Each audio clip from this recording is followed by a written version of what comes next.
ચાલો બધાને સુપ્રભાત અને જય સ્વામિનારાયણ। સવારના 6:30 આજુબાજુનો સમય છે અને યોગી સભા મંડપ બાજુ જઈએ મહંત સ્વામીના પૂજા દર્શન કરવા માટે।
દુર્લભો માનુષ દેહ, આ મનુષ્ય દેહ મળવો અતિ દુર્લભ છે।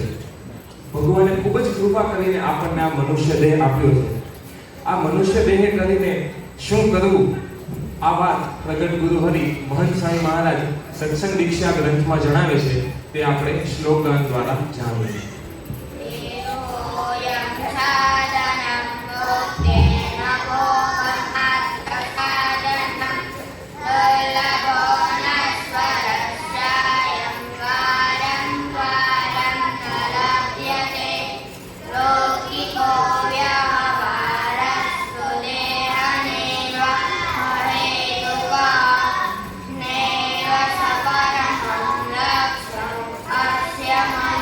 Yeah.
આહાર એવો ઓડકાર, અન્ન એવું મન, જેવું વિચારીએ એવું કરવાનું મન થાય.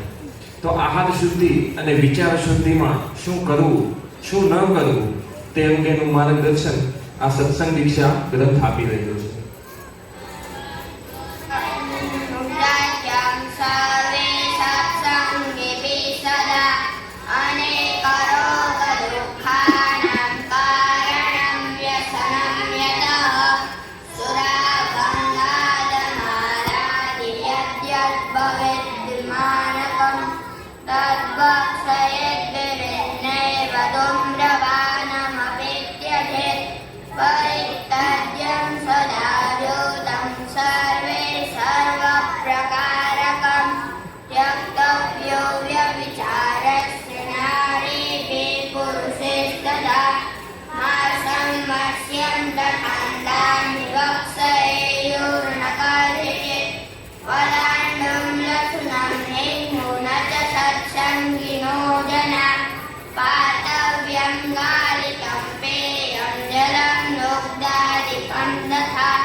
બાળકો, કિશોરો, યુવાનોએ કઈ રીતે માતા પિતાને આદર આપવો, કઈ રીતે અભ્યાસ કરવો, કેવા મિત્રનો સંગ રાખવો, આ વાત પણ સ્વામી બાપાએ સત્સંગ દીક્ષા શાસ્ત્રમાં લડાવી છે.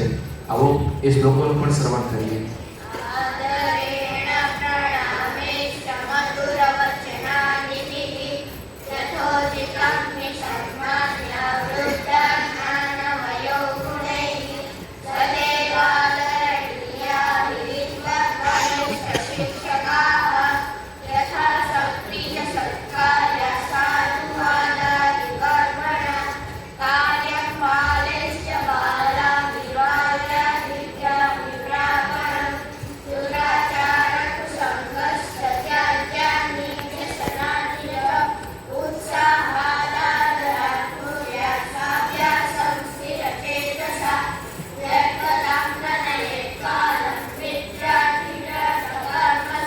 માન થાય કે અપમાન થાય, રંગ હોય તે રાજા થાય કે રાજા હોય તે રંગ થાય, આ બધા જ દ્વંદ્વોની વચ્ચે સ્થિરતા રાખવા માટે કર્તા-હર્તાપણાનો વિચાર રાખવો ખૂબ જરૂરી છે.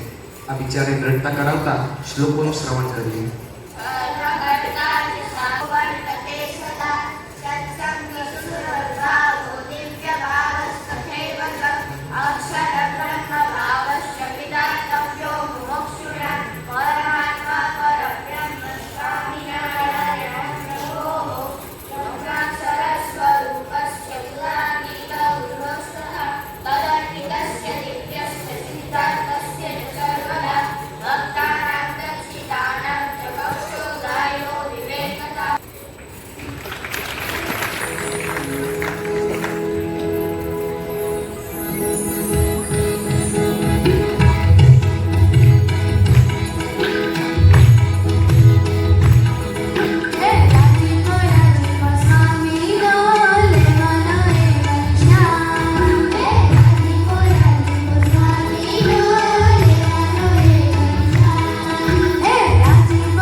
સ્વામી બાપાએ ગમે તેવા દેશકાળ આવે એમાં પણ આપણે સ્થિરતા રાખી શકીએ અને અખંડ સુખના સાગરની અંદર રાચતા રહીએ તે માટે પ્રાપ્તિનો વિચાર દરરોજ 15 મિનિટ કરવો તેવી આજ્ઞા કરી છે. પણ પ્રાપ્તિનો વિચાર કઈ રીતે કરવો તેનું માર્ગદર્શન મહંત સ્વામી મહારાજ સત્સંગ દીક્ષામાં લખે છે.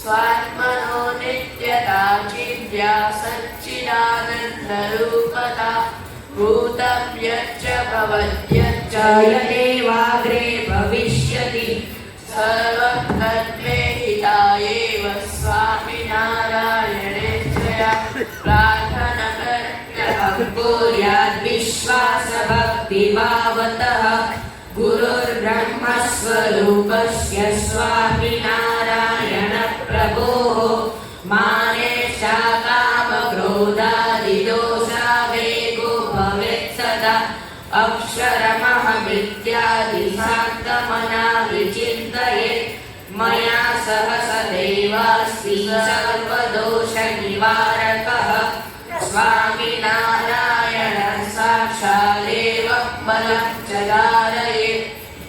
ભક્ત સહિત ભગવાનની ભક્તિ કરવી એ આપણા શાસ્ત્રનો સાર છે. ગીતા, ઉપનિષદ વગેરે ગ્રંથોમાં અક્ષર પુરુષોત્તમ દર્શનની વાત વર્ણવેલી છે તથા બ્રહ્મ તથા પરબ્રહ્મ એ બંનેની સંબંધનો દિવ્ય મહિમા એ સમજાવવામાં આવ્યો છે.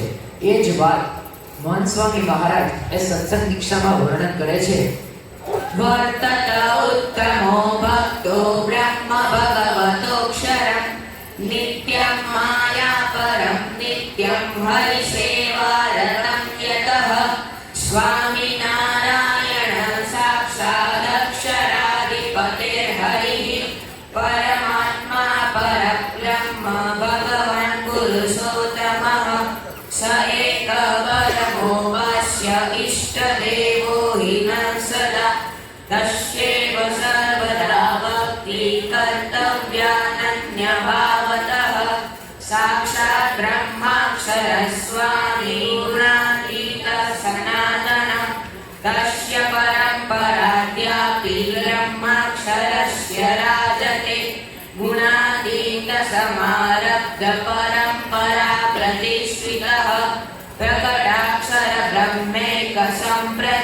यस्तिनो गुरुः एक एवेष्टदेव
હવે આપણે હાથ જોડી ગદગદ કંઠે પ્રાર્થના કરીશું. હે હે મહારાજ, મહારાજ, હે સ્વામી, હે પ્રમુખ સ્વામી મહારાજ, હે પ્રમુખ સ્વામી મહારાજ, હે મોહન સ્વામી મહારાજ,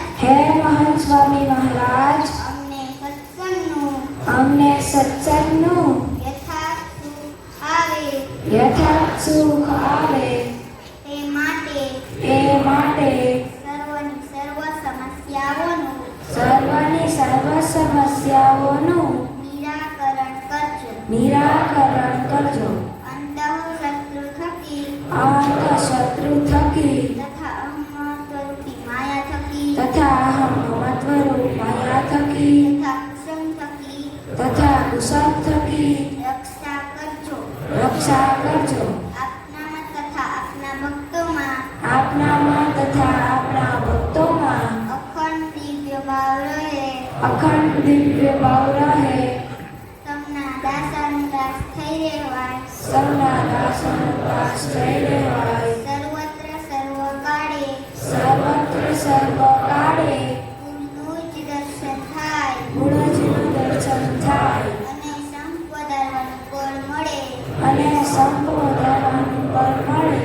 અક્ષર પુરુષોત્તમ સિદ્ધાંત અક્ષર પુરુષોત્તમ સિદ્ધાંત અમારા જીવમાં દ્રઢ થાય મારા જીવમાં દ્રઢ થાય અને તેનું પ્રવર્તન કરી શકીએ. અને તેનું પ્રવર્તન કરી શકીએ. આ જન્મે આ જન્મે એકાંતિક ધર્મ સિદ્ધ કરી એકાંતિક ધર્મ સિદ્ધ કરી અક્ષરધામ પામીએ અક્ષરધામ પામીએ એવા આશીર્વાદ આપજો. એવા આશીર્વાદ આપજો. આ પ્રાર્થનાની પરિપૂર્તિ માટે પ્રગટ ગુરુવરી મહંત સ્વામી મહારાજના સ્વાસ્થ્ય અખંડ સારું રહે. સૌ તને મને તને સૌ પ્રકારે સુખી થાય અને આખા વિશ્વમાં સર્વત્ર શાંતિ સ્થપાય તે માટે હવે આપણે સૌ સ્વામિનારાયણ મહામંત્રની ધૂનમાં જોડાય. જય જય સ્વામિનારાયણ. સ્વામિનારાયણ. સ્વામિનારાયણ બોલો સ્વામિનારાયણ. સ્વામિનારાયણ બોલો સ્વામિનારાયણ. સ્વામિનારાયણ બોલો સ્વામિનારાયણ. સ્વામિનારાયણ બોલો સ્વામિનારાયણ. સ્વામિનારાયણ બોલો સ્વામિનારાયણ. સ્વામિનારાયણ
दिव्यासनोपविष्टाय नमः अनन्तमुक्तपूजिताय नमः सर्वकर्षकाय नमः समर्थाय नमः भक्तिनन्दनाय नमः दिव्यजन्मने नमः महाराजाय नमः दिव्यकर्मणे नमः महामदये नमः नारायणाय नमः घनश्यामाय नमः नीलकण्ठाय नमः तपःप्रियाय नमः अहंसक्ताय नमः तपस्विने नमः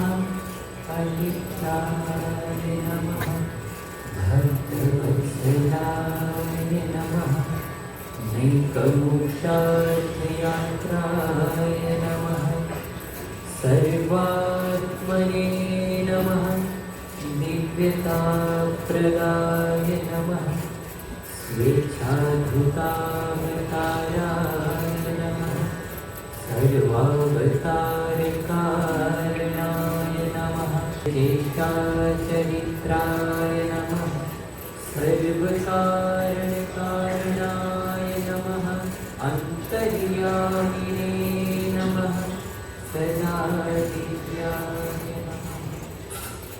આજની મંગલ પ્રભાતે આપણને સૌને પરમ પૂજ્ય સ્વામી બાપાએ દર્શનદાન દઈને કૃતાર્થ કર્યા છે એ બદલ આપણે સૌ બાળ સ્નેહી પરમ પૂજ્ય મોહન સ્વામી મહારાજનો ખૂબ ખૂબ આભાર વ્યક્ત કરીએ છીએ. સોનામાં સુગંધ ભળે એમ થોડા જ સમયમાં ટૂંક સમયમાં જ સ્વામી બાપાના આશીર્વાદ પણ આપણને સૌને મળવાના છે.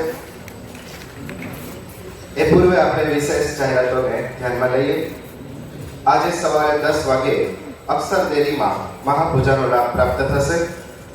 આજે સાંજે પરમ પૂજ્ય સ્વામીશ્રીની પ્રત્યક્ષ ઉપસ્થિતિમાં 12 દિનની ભવ્યથી ભવ્ય ઉજવણી થવાની છે, જેની અંદર ક્વિઝ, નૃત્ય, નાટક અને સ્વામી બાપા સાથે વાર્તાલાપનો ખૂબ સુંદર લાહવો મળવાનો છે. આપણે સૌ સાંજે બરાબર 5 વાગે આ જ સભા મંડપમાં સ્થાન પ્રાપ્ત કરી લઈશું. શ્રી અક્ષર મંદિર નિર્માણની રોચક અને રોમાંચક ગાથા, ગોંડલ ગુણિયલ ગાથા, સંવાદ અને નૃત્ય નાટિકા દ્વારા માણીએ. તારીખ 25, તારીખ 26 ઓક્ટોબર શનિવાર અને રવિવાર સાંજની સભામાં આ સભાનો લાભ શરદ પૂનમના ગ્રાઉન્ડ પર આપણને સૌને પ્રાપ્ત થવાનો છે. સ્વામીશ્રીના હસ્તે સમૂહ વ્રતમાન વિધિ, જનોઈ વિધિ તથા આપણા ઘર મંદિરમાં પધરાવવાની મૂર્તિના પૂજનનો લાભ તારીખ 4/10/2025 ને મંગળવારના રોજ આ જ સભા મંડપમાં સ્વામીશ્રીની પ્રાતઃ પૂજા બાદ પ્રાપ્ત થશે. ઘર મંદિર માટેની મૂર્તિ બુક સ્ટોરની સામે આવેલ યજ્ઞ વિભાગની બાળકોએ સત્સંગ દીક્ષાના મુખપાઠ કરી આપના મારો મુખપાઠ મંડળમાં નામ નોંધાવી દીધું છે. ત્યારે આજના આ 12 દિને પરમ પૂજ્ય સ્વામી બાપા, 12 દિને બાળકો, બાળ કાર્યકરો તેમજ હરિભક્તોને આપ રૂડા આશીર્વાદ આપો એવી આપના ચરણોમાં પ્રાર્થના છે.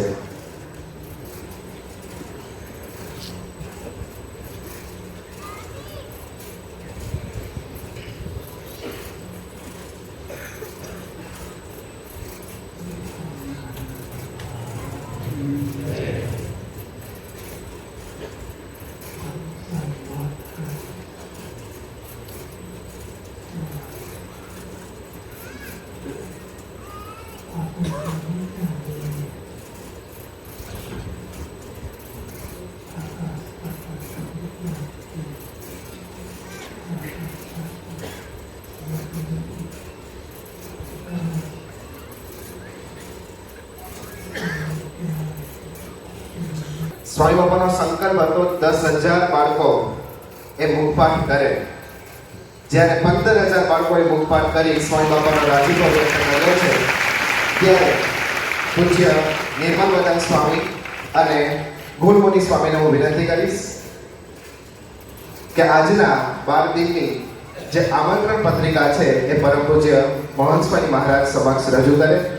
આપણે સૌ પરમ પૂજ્ય મોહનસ્વામી મહારાજની પીછવાઈ જોઈ રહ્યા છીએ, જેમાં ગોંડલના તમામ સત્સંગ દીક્ષાનો મુખપાઠ કરેલ બાળકોની ફોટોગ્રાફી એમાં આપવામાં આવેલી છે તથા બાળ કાર્યકરોની પણ ફોટોગ્રાફી આપવામાં આવેલી છે. પરમ પૂજ્ય મોહનસ્વામી મહારાજ આ 12 દિનનું આમંત્રણ કાર્ડ સ્વીકારી રહ્યા છે, જેની અંદર 314 જેટલા બાળ બાલિકાના નામાવલી આપવામાં આવી છે. આ તમામ બાળ અને બાલિકા પરમ પૂજ્ય સ્વામી બાપાને આમંત્રણ પાઠવી રહી છે કે આજના 12 દિનમાં સ્વામી બાપા આપ વહેલા પધારજો. આપણે સૌ જોરદાર તાળીઓથી સ્વામી બાપાના આ આમંત્રણને સ્વીકારીએ. સ્વામી બાપા તો સમયસર આવશે, પણ આપણે બધાએ પણ સમયસર સાંજે 5 વાગે આવવાનું છે. શું આપણે સૌ રેડી છો? બંને હાથ ઉપર કરી આપણે સૌ પરમ પૂજ્ય મોહનસ્વામી મહારાજને તાળીઓથી વધાવીશું અને આપણે સ્વામી બાપાને કહીશું કે અમે તો આવશું, પણ અમારી આસપાસ અને અમારા બાળ મિત્રો પણ સાથે લાવશું આજના 12 દિને. આજની આ 12 દિનની સભાના અંતે જે આપણને પ્રસાદી મળવાની છે એટલે કે ચોકલેટ, તો પરમ પૂજ્ય મોહનસ્વામી મહારાજ આ તમામ ચોકલેટને પ્રસાદીભૂત કરી રહ્યા છે, જે તમામ બાળકો તેમજ હરિભક્તોને મળવાની છે. આપણે સૌ જોરદાર તાળીઓથી સ્વામી બાપાનો આભાર વ્યક્ત કરીએ.